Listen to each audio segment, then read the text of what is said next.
Vamos falar um pouquinho da seleção francesa. O técnico Didier Deschamps anunciou a convocação da seleção para as quartas de final da Liga das Nações, com o retorno de Kylian Mbappé à lista. O atacante do Real Madrid volta a ser convocado após a ausência de 2 datas FIFA. Além do retorno de Mbappé, a lista de Deschamps conta com a presença do jovem Désiré Doué, de 19 anos, do PSG, convocado pela primeira vez. A convocação de Doué demonstra a aposta do técnico francês em jovens talentos para a disputa da Liga das Nações. Em uma exibição de força e precisão, o Real Betis garantiu sua vaga nas quartas de final da Liga Conferência da UEFA ao derrotar o Vitória Guimarães por 4-0 em partida realizada nesta quinta-feira. O atacante brasileiro Antony, em notável sequência de desempenho, contribuiu com um dos gols da equipe espanhola, consolidando sua boa fase. O confronto, que havia terminado em empate por 2-2 no jogo de ida em Sevilha, revelou um Real Betis dominante em solo português. Bakambu foi um dos nomes da partida, marcando 2 gols que abriram caminho para a vitória.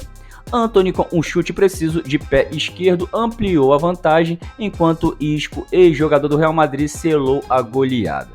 A vitória não apenas segurou a progressão do Real Betis na competição, mas também destacou a performance de Antony, que continua a demonstrar seu valor para a equipe. Após o jogador Luigi expressar seu sofrimento e emoção por ser alvo de ataques racistas durante a partida entre Palmeiras e Cerro Porteño, válida pela Libertadores Sub-20, o atacante Vinícius Júnior manifestou o apoio ao jogador e criticou a postura da Conmebol em relação ao combate do racismo no futebol.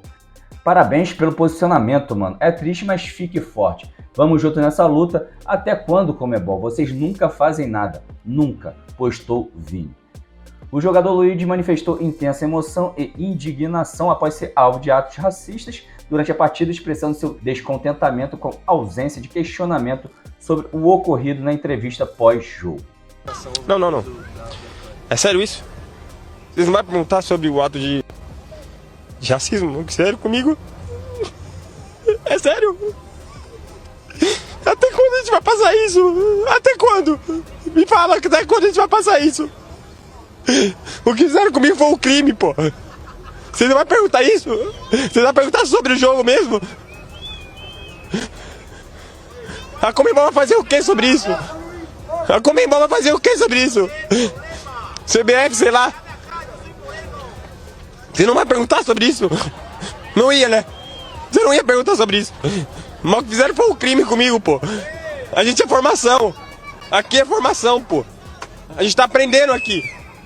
Sinceramente, é um absurdo que nos tempos atuais ainda esteja acontecendo esse tipo de situação. O torneio está acontecendo lá no Paraguai, sede da Conmebol, e do adversário do Palmeiras, que foi o Cerro Porteño.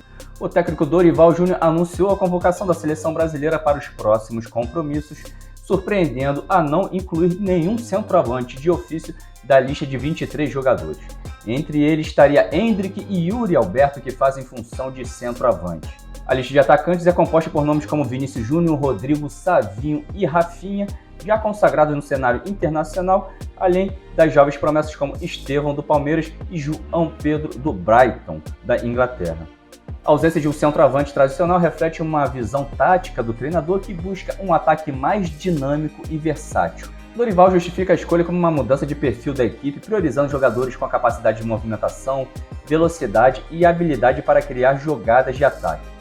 A não convocação de Endrick causou muita indignação entre jornalistas e o público, que não se cansa de lembrar que o jovem atleta salvou o técnico Dorival, marcando gol na vitória contra a Inglaterra, e também teve a oportunidade de balançar as redes contra Espanha e México.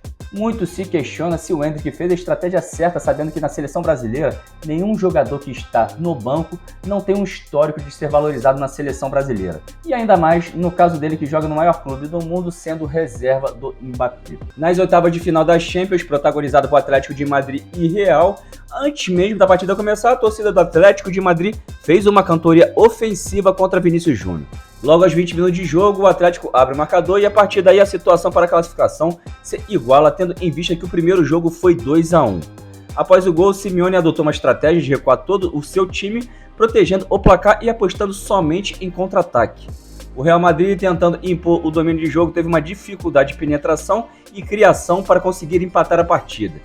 No segundo tempo, o Vinícius Júnior perdeu a oportunidade de definir o jogo, perdendo um pênalti, e a partir daí acabou indo para a prorrogação e logo em seguida aos pênaltis. Em um lance polêmico, Julian Álvares escorregou, dando 2 toques na bola. O gol foi anulado pelo VAR. Lucas Vasquez e Llorente perderam a cobrança. Ancelotti desistiu de colocar o Endrick para cobrar, escolheu Rudiger, que finalizou e garantiu a vitória e classificação para a próxima fase, que irá disputar contra o Arsenal.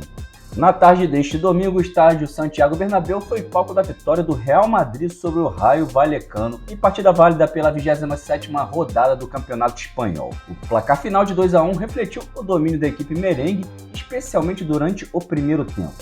Sob o comando de Carlos Ancelotti, o Real Madrid demonstrou superioridade, com destaque para a atuação de Vinícius Júnior. O atacante brasileiro foi peça-chave na construção dos 2 gols da equipe. Aos 30 minutos, Vinícius Júnior protagonizou uma assistência precisa para Mbappé, que finalizou cruzado, inaugurando o marcador. 4 minutos mais tarde, o próprio Vinícius Júnior ampliou a vantagem com o gol de rara beleza, driblando 3 adversários antes de finalizar com precisão. Nos acréscimos da primeira etapa, Pedro Dias descontou para o Rayo Vallecano com o chute certeiro de fora da área.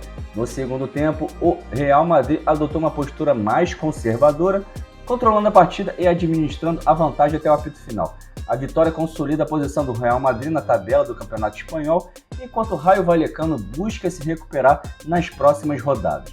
A equipe merengue alcançou a marca de 57 pontos, superando o Atlético de Madrid com 56 e igualando a pontuação do líder Barcelona. Contudo, a liderança permanece com o time catalão treinado por Hansi Flick, devido ao critério de desempate do confronto direto no qual Barcelona saiu vitorioso. É importante ressaltar que o Barcelona possui um jogo a menos, já que sua partida contra o Osasuna foi adiada.